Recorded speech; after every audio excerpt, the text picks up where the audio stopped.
Hello friends, my name is Natalia Porsche and I am an attorney who is based in Biloxi, Mississippi, and in this video I will talk about immigration law, specifically what can you do if you have a prior order of removal which could be executed by ICE, by immigration at any point. There are people who fail to appear at the immigration hearings, and as a result they have an order of removal and which could be executed at any point. So what they can do is they can file a specific form with ICE office. Now this form will have to be filed in person, and this is form I-246.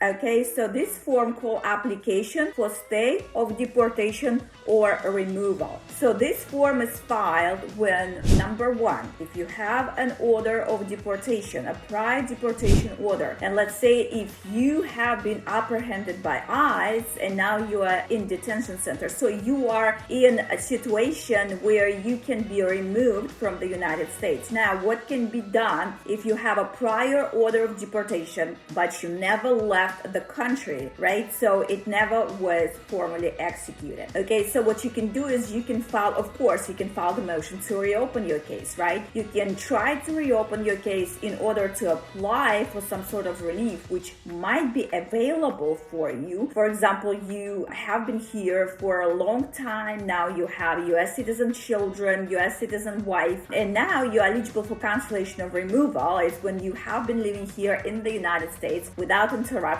for 10 years. Okay, so you can apply for cancellation of removal. The problem here is that you have a prior order of deportation which could be enforced by ICE at any time, right? Let's say you are detained, there is a prior order of deportation, so ICE can actually enforce it and deport you right away. However, if you file a motion to reopen in absentia, your deportation will be stayed, right? So motion to reopen based on, let's say that you have a prior order of deportation in absentia, right? So you failed to show up to your immigration hearing for one reason or the other, and as a result, you was removed. Now, this is important. For absentia order, you will get an automatic stay, so ICE will not be deporting you right away. However, make sure that your immigration attorney provides ICE a copy, right? That they have a record of that. However, if you have a prior order of removal based on other grounds and you have a relief available now under immigration law and you need to reopen your case, you will not get automatic stay by filing this motion to reopen, right? So you will have to ask ICE not to remove,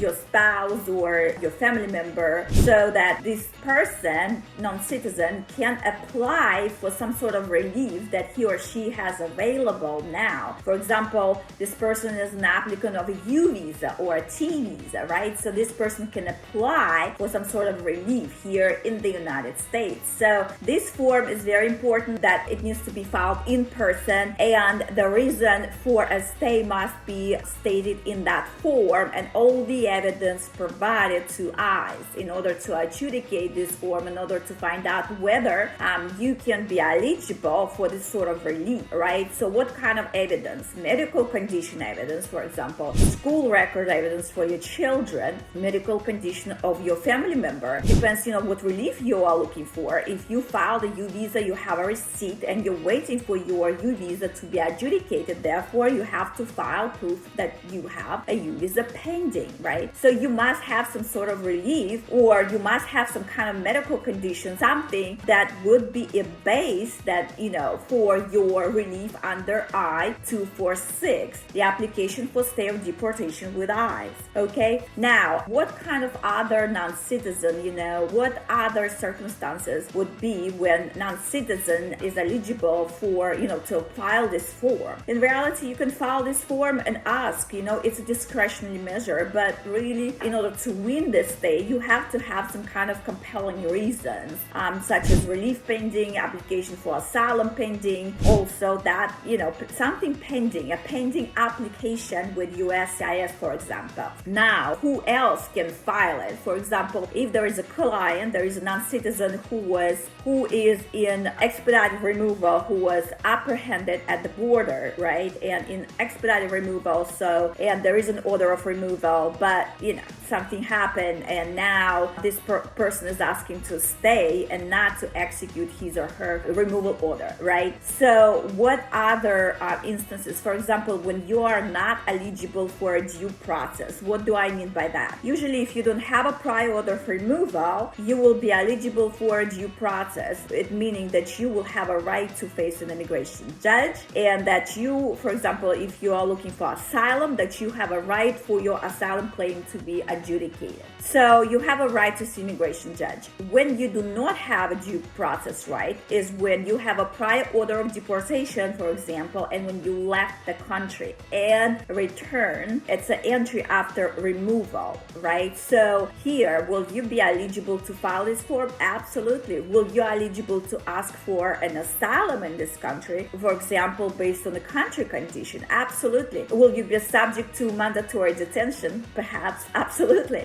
Discretionary. Again, it's a discretion of ICE to let you go or to detain you. Before we had, of course, priority removal. Now with President Trump being, at the office from January the 20th, 2025, will we have a priority removal? We don't know. Everybody, this is what everyone is saying, that, this is what media is talking about, that everyone will be a priority. So maybe you will be detained, maybe not, who knows? So who else? For example, this is also very interesting. The clients who agreed to volunteer departure and they failed to leave the United States, right? So, for example, they had a court removal hearing and they tell the judge that, okay, I'm taking a volunteer departure. The judge gave him, for example, or her, let's say 60 days to get affairs together and depart the United States, spending your own money, to buy a ticket, and this person failed to do so. Also, you can file an emergency stay, right? So this sort of conditions, this sort of circumstances, when this stay is the last resort, right? There is nothing else available, but you need to get your affairs together. You have a sick family member who is depending 100% on you. And so you can put your case together, or get an attorney to put your case together based on this kind of circumstances. And this is the remedy, of the last resort, right? So, but this is something that you can ask ICE to do, right? It's, of course, it will be discretionary based on, case by case basis, but there is something left. So don't give up. If you have a prior order of removal, if you re-enter the country after that, you're in a very, very difficult situation for some reason or the other. You cannot be deported at this time. Always contact an experienced immigration attorney in order to talk about your specific circumstances, to talk about your specific immigration case, right? Again, guys, this is an educational video only. This is not an attorney's advice. However, if you are interested in speaking with an experienced immigration attorney, you can always call my office. The phone number is down below. It's 228-229-7500. Hablamos español and we говорим по-русски. Thank you so much for watching this video. And if you like this video, if you're watching me on YouTube, subscribe to my channel. If you're watching me on Facebook, please leave a comment, put like. Thank you so much for watching and have a great weekend. Goodbye.